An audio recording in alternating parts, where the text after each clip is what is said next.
red butterfly. Oh yes, of course.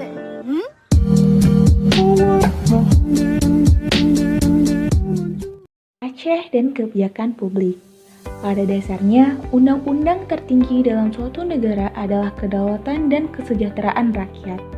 Tujuan kita berbangsa dan bernegara dengan menganut sistem demokrasi seperti sekarang ini adalah untuk menjadi pemimpin dan warga negara yang berdaulat dan sejahtera lahir dan batin.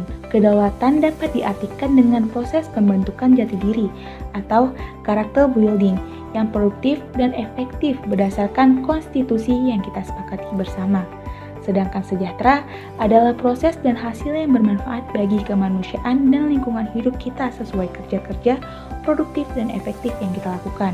Untuk menentukan apakah kita telah berdaulat dan sejahtera dalam kehidupan publik atau kepentingan bersama dapat dianalisis dari suatu kebijakan publik yang dihasilkan oleh suatu negara. Dalam perspektif ilmu kebijakan publik, maju dan mundurnya bahagia dan sengsaranya, bebas dan tertekannya suatu negara bergantung pada kebijakan publik yang dihasilkan oleh pemerintah. Kesuksesan suatu negara tidak hanya ditentukan oleh kekayaan sumber daya alam, sumber daya manusia, dan kepemimpinan suatu negara, melainkan juga ditentukan oleh kebijakan publik yang proaktif terhadap perwujudan kedaulatan dan kesejahteraan rakyatnya.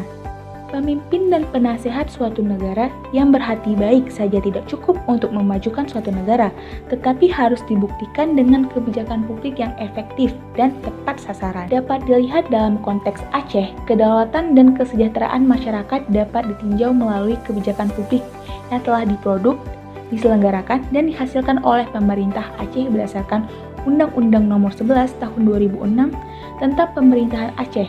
Dari situ dapat dilihat apakah kebijakan publik yang telah berlangsung selama ini sudah menghasilkan kedaulatan atau otonomi dan kesejahteraan yang sesungguhnya bagi masyarakat Aceh dalam segala aspek kehidupannya. Ataukah kebijakan publik selama ini hanya menguntungkan segelintir orang-orang dan merugikan banyak orang? Kalau memang sudah baik, berarti harus ditingkatkan lagi menjadi memuaskan.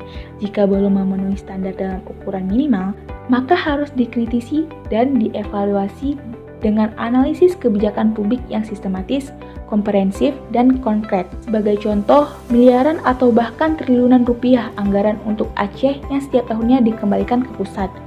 Seharusnya tidak lagi terjadi bila implementasi kebijakan publik bagi masyarakat Aceh benar-benar diterapkan untuk besar-besarnya kepentingan dan kebutuhan hidup masyarakat Aceh. Pembangunan Aceh akan menjadi lebih sejahtera dan damai bila kebijakan publik yang dihasilkan oleh pemerintah Aceh berpihak pada pemenuhan kebutuhan masyarakat Aceh tanpa pilih kasih dan pandang bulu.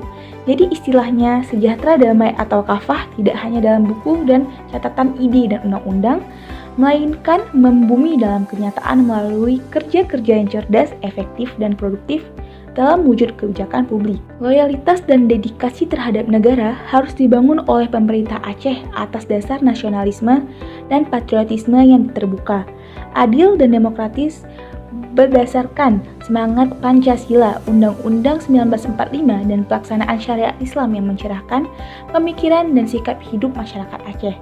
Sistematika, paradigma, dan great strategi pembangunan masyarakat Aceh sekarang ini harus dilandasi oleh semangat keislaman, keacehan, dan keindonesiaan yang konsisten dan berkelanjutan. Ketiga varian tersebut yaitu keislaman, keacehan, dan keindonesiaan harus senantiasa dipadukan dalam upaya internalisasi dan sosialisasi pembangunan masyarakat Aceh yang damai, adil, demokratis, dan sejahtera. Jika salah satunya dirobek atau dikesampingkan, maka dalam kenyataan bukan pembangunan Aceh yang kita lakukan, tetapi pembinasaan atau pembumi hangusan Aceh dengan segala karakternya yang multikultural. Harus ada semacam moto bahwa membangun Aceh juga membangun Indonesia dan dunia, sehingga kualitas keislaman, keacehan, dan keindonesiaan dalam diri masyarakat Aceh berakar pada jiwa-jiwa yang rahmatan lil alamin dan salihun likulli zaman wa makan. Generasi Aceh ke depan tidak hanya memulai perubahan kesejahteraan dan kedamaian di Aceh, tapi juga Indonesia dan dunia menjadi lebih damai, adil, sejahtera, dan demokratis.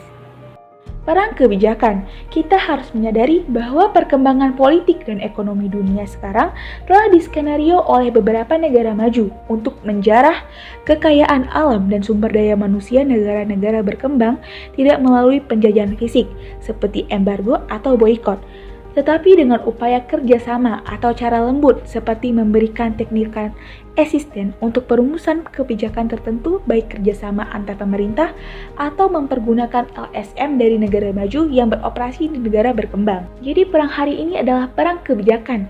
Negara-negara yang lebih kuat memaksa negara yang lemah untuk membuat kebijakan yang menguntungkan negara maju, terutama berkenan dengan investasi untuk penguasaan sumber daya produktif negara lemah oleh negara kuat.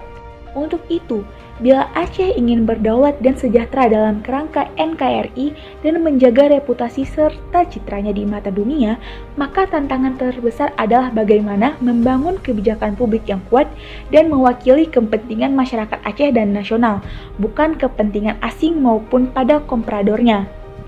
Pemahaman, pengertian, dan penguasaan kebijakan publik menjadi syarat utamanya, tepatnya memahami, mengerti, dan menguasai kebijakan publik yang relevan dalam konteks kekinian dan masa depan.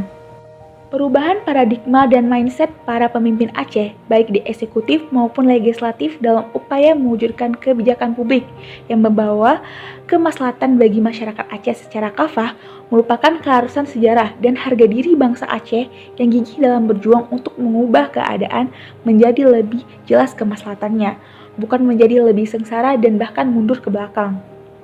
Para pemimpin Aceh hari ini adalah cermin bagi cucu, anak, dan generasi berikutnya. Baik dan tidaknya cerita dan kisah kebijakan publik hari ini akan menjadi cermin anak, cucu, dan generasi berikutnya.